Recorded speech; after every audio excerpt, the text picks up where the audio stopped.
Patay usa ka ginang human kini aksidente nga nadusmugan sa usa ka Suzuki Ertiga.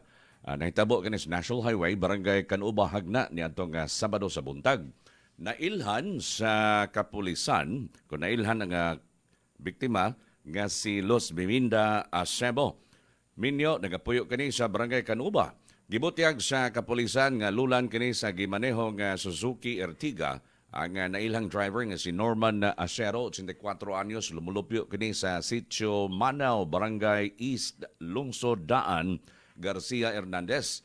Paingon na unta kini nga mopauli sa lungsod sa Garcia, gikan kini sa lungsod sa Hagna, paghidangat ni ini diha sa National Highway, Purok 1, Barangay Canuba, wa makabantay kini nga driver nga si Norman Acero sa dihang kalit na lang nga may labang sa kalsada ang ginang o mo'y hinungdan nga nadahik kini ilawom sa sakyanan.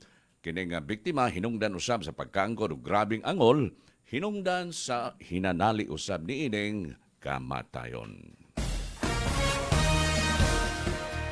Gihulipan ang hepe